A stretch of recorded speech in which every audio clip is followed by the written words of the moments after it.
E eu tenho uma pergunta que pra mim eu queria muito fazer, porque quando você ia ser preso, você podia ir pra outro país. Eu, particularmente, teria ido. Eu falei, caramba, ser preso, perder a sua liberdade é a coisa mais preciosa que a gente tem na vida. Por que você não escolheu sair pra outro O país? Porque te ofereceram, né? querido Igão, é uma coisa. Eu jamais. Eu vou contar uma pequena história para vocês saberem o que eu estou falando. Eu, minha mãe teve 8 filhos. Ela criou esses filhos sozinha, praticamente. Não foram poucas as vezes em que a gente não tinha o que comer em casa. Eu morava no fundo de um bar. O banheiro que a gente utilizava era o banheiro que os bêbados do bar utilizavam. Nossa Era senhora. lá que tinha que tomar banho minha irmã, minha mãe e nós. Eu tinha uma vontade de chupar chiclete de bola. Naquele tempo era chamava de chiclete americano. Você não viveu. O pai de vocês, ou o avô de vocês, Quer dizer, não? sabe, aquele que fazia bola. Você não imagina a loucura que eu tinha de fazer uma bola. E nunca tive dinheiro para comprar o chiclete.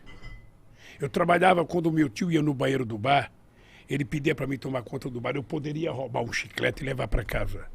E eu não roubava, porque eu tinha medo de envergonhar minha mãe. Eu tinha um companheiro chamado Boquita. Boquita era filho de um cara sergipano, não esqueço nunca. Esse Boquita mascava o chiclete dele o dia inteiro. Quando esse Boquita ia jogar fora, eu pedia para mim. Nossa senhora. Pedia. Não tenho vergonha de dizer isso, não. Pedia o chiclete borrachudo, sabe? Levava para casa, lavava ele, colocava um pouco de açúcar Suco. Botava no e congelador? chupava um pouco. Tá? Eu tinha vontade de comer uma maçã. Naquele tempo tinha umas maçãs argentinas. Filho, eu tinha vontade de roubar uma maçã. Roubar e sair correndo de comer. Eu não roubava com medo da minha mãe. Sabe? Essa foi a educação que eu recebi da dona Lindu. Aí você não tem noção.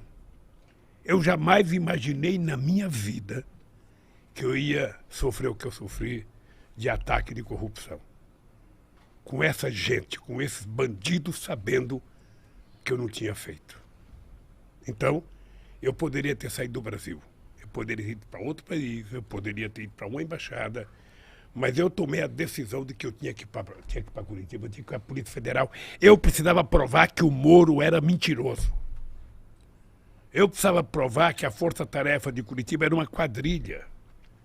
E se eu fugisse, ia aparecer uma fotografia minha, ou fugitivo. E eu não tenho mais idade para isso, cara. Eu tenho um bisneta, eu tinha que honrar a dona Lindu. Então, graças a Deus, eu provei. Tô até hoje, perguntando para esse Moro, diga, tá, o que eu roubei? A sentença que ele deu para mim, sabe qual foi o crime que eu cometi? Qual? O crime é o fato indeterminado. Eu fui condenado por um fato indeterminado. Que esse sem vergonha não teve coragem de dizer. Ele poderia ter dito. Sabe? Então, é muito duro. É muito duro você estar na sua casa, junto com a sua família, e você vai à televisão ficar 20 minutos falando que você é ladrão. Falando que você roubou. Sem mostrar absolutamente nada. Sabe? Então, isso foi muito duro. Eu jamais imaginei passar isso na vida, jamais. Essa é uma marca profunda que eu vou levar na minha vida, sabe? E eu ainda vou pensar bem, mas em algum momento eu vou processar, porque nem que for um tataraneto meu, quinquaraneto, sextataraneto meu, um dia vai ganhar um processo contra essa sacanagem que fizeram comigo. Você ficou quanto tempo nesse processo? Eu fiquei preso 580 dias. Mas o processo foi 4 anos de denúncia, sabe? E aí eu sou agradecido àquele pessoal que fez a vigília para mim em Curitiba, aquelas pessoas que ficaram lá, embaixo de chuva, embaixo de sol, sabe? Eles cantavam todo dia de manhã para mim, gritavam bom dia, presidente, boa tarde, presidente, boa noite, presidente, durante 580 dias. Então é uma coisa que marcou a minha vida. Eu saí da cadeia um outro homem, tive a graça de Deus de sair, sabe, para Cajacajanja, sabe? Ela morava em Curitiba, ela mandava uma comidinha para mim toda noite, sabe? Ela te conquistou pela comida. É. Nordestino, né? Conquistou mano? pela barriga. Não, ela não deixava eu mandar minha roupa para lavar fora, ela queria ela levar para casa para lavar. Aí quando eu saí, eu falei, não tem outro jeito, eu vou casar com a bichinha. Mas o que passava na sua cabeça lá dentro? O que você aprendeu? O que você falou que você virou outro... Olha, O que passava ali dentro? ô Mitico, é engraçado porque o sofrimento, às vezes, ele te ensina a ficar maior, mais generoso. Eu não podia ficar com ódio dentro da cadeia, porque senão eu tinha que ficar dando cabeçada na parede. Então eu comecei a ler muito, sobretudo sobre a escravidão, para conhecer um pouco melhor o Brasil. Eu comecei a pensar na minha vida, o que tinha acontecido na minha vida, o que eu já tinha feito. E a solidariedade que eu recebi era muito grande, gente.